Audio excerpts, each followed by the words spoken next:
Welcome back to Horror Recaps. In a few seconds, you're going to listen to a frightening tale narrated by me. Fear awaits you. Watch out and take care. A married man named Jay Jackson plans to attend a conference the following day. He plays with his two daughters, Molly and Poppy, that night before they go to bed. Soon, a strange figure appears like a ghost outside the house, stalking Jay's family. Jay's wife feels something around her in the kitchen, but you don't think she'd be expecting a ghost, do you? She then leaves without a hint. Jay also hears some footsteps and his window opens as he looks for his daughter's storybook. Unsuspecting as well, he lets it pass and continues to look for the book. Quickly, he thinks he might have left it in his car outside and tries to open the door but finds it locked. He goes to look for the key and when he comes the door is shockingly open. He already feels there must be an intruder in his house. Just then, he hears a thud and approaches the sound. He finds his wife lying unconscious on the floor and picks up a knife to fight the intruder, if there be any. Poppy is hiding under the bed upstairs when he gets there.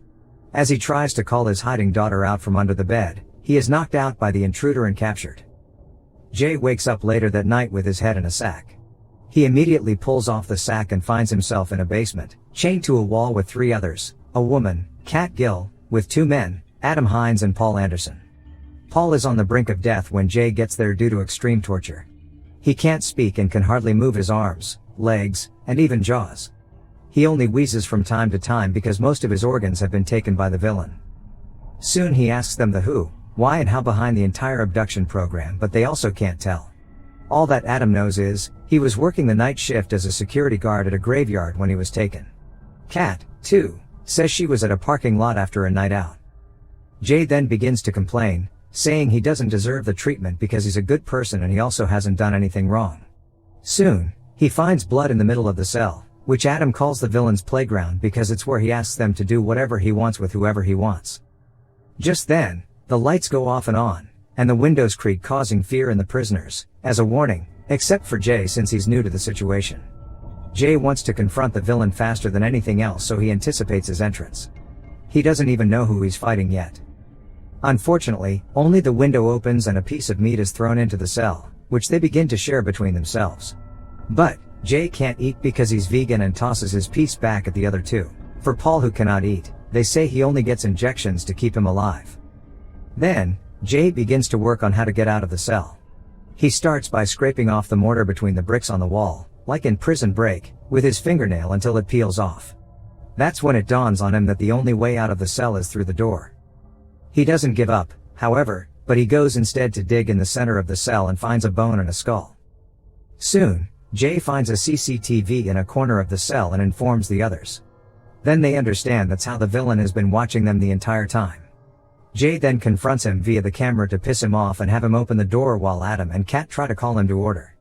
They tell him that all hell is let loose once he gets angry. Frankenstein, as the prisoners call him, sees this and really gets angry. The lights go off and on and he opens the door into the cell. When Jay sees his physique and how he wears an ugly mask, he is afraid and cowers immediately. Jay soon sums up the courage to ask him about his wife and daughters, to know if they are fine. Frankenstein just ignores him and goes over to Paul. He takes him to the cell center and hands Kat a knife. He makes Kat cut through Paul and give him one of his organs, and eats it. Then he sends her back. Frankenstein also tosses the same knife at Jay and asks him to do the same, but Jay attempts to stab him instead. Frankenstein, therefore, beats him up and goes to drag Kat to the cell center. He orders Adam to stuff her throat with a razor-carrying bug and makes her swallow it. Then he leaves. Kat chokes for a while and later spits out the bug with blood. Jay finds the razor after killing the bug and cuts himself loose. So, when Frankenstein comes back, Jay pushes him away from the entrance and tries to escape. He climbs the ventilation duct outside the basement, but Frankenstein gets to him very quickly and returns him to the cell with an iron chain and leaves. Frankenstein later comes back and throws Adam the key for him to unchain himself. He gives Adam a hammer and nails and orders him to nail Jay's hands to the wall. This renders Jay unconscious, and when he wakes back up, he finds himself nailed to the cross like Jesus. Since he says he can't feel his hands, Jay painfully pulls out the nails and shortly collapses. Just then, Paul wheezes aloud and Jay perceives that he is trying to tell them something. Paul uses up his last breath to make out a single sentence saying, "horseshoe." Then, From the drawing he has made in the sand they find a horseshoe sketch and understand who Frankenstein really is since he has a horseshoe burn on the back of his hand. 20 years ago, the kids form a gang and they always hang out together. A traveler boy in their age range scarily shows up in the dark one night and requests to join them. His name is Dominic. The four friends, Kat, Paul, Jay, and Adam then intend to initiate him with a series of torture they call the dare. First, Kat stuffs his mouth with several crickets and eventually makes him swallow them. Again, Kat puts a spider on Dominic's head which later gets into his ear and causes him to wail and flee the place immediately afterward. The gang goes after Dominic and finds him hiding. At once, Jay nails him to the ground, like Jesus on the cross, and Adam pours a swarm of worms on his face. Then they leave him alone, warning him to prevent the worms from getting in his eye, since they'll eat his brain out if that happens.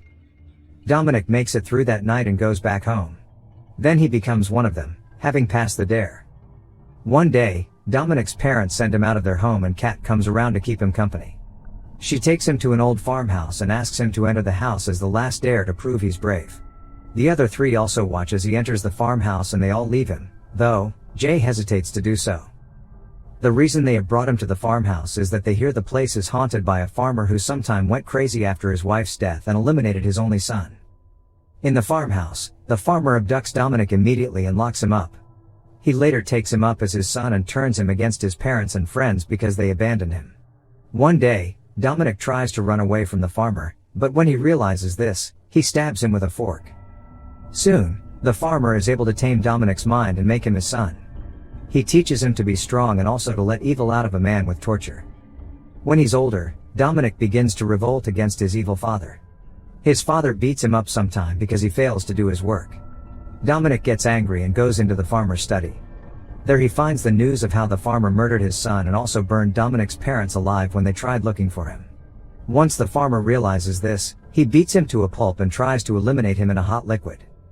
Fortunately for Dominic, he slips out of the farmer's hands, knocks him out, dropping him in the hot liquid. This is how he becomes Frankenstein. In the cell, Jay plans for them to apologize to Dominic when he next enters.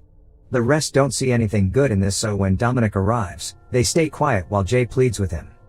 He shuns Jay afterward and hands him spiders in a syringe for him to push into Kat's ear. Notice that his pattern of torture is very much in line with what they did to him 20 years ago. Soon, Jay plans again to act like he's been knocked out. When Dominic arrives and he sprays him with blood from a hose, Jay attacks him immediately. They all attempt to beat him down but fail. Dominic pins Adam down and forces Kat to drop a worm into his eye. After he leaves, Jay tries to pull out the worm so that it doesn't get to his brain, but it has already gotten into his eyeball, so they remove it. Soon, Adam tries to get the knife Jay took from Dominic from him because he doesn't want to die when Dominic comes back inside and wants to protect himself.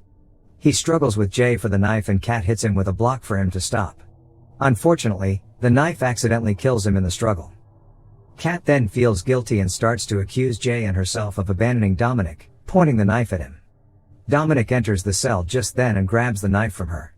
But Jay tames him further and takes the mask off his face. He also takes the knife from his hand. Later, when he hardens his mind and tries to terminate Kat, Jay stabs him in the back. The second stab goes into Kat accidentally. Dominic later finishes her off. Jay sees this and runs out of the cell but doesn't know his way around. He just runs around the entire building. Dominic catches up with him soon and hacks his leg with an axe. He beats him and throws him over the railing. Soon, Dominic tries to drown him but Jay gets away by hitting his face with a hose handle. They get into a mutual fight and Jay successfully knocks Dominic out by bashing him in the face several times. He then breaks through a window to get out. Dominic wakes up and gives chase after Jay and tries to force Jay to put an end to him. When Jay doesn't, he throws him down and attempts to eliminate him but Jay takes him out with a knife. Jay goes to the nearest police station and is taken home in a police car. He embraces his wife and daughters. 10 years later, Jay's daughters, Molly and Poppy, are hanging out with their boyfriends when suddenly, Dominic appears and attacks them. Movie ends. Make sure to subscribe and turn on notifications so you can watch more videos like this. Thanks for watching.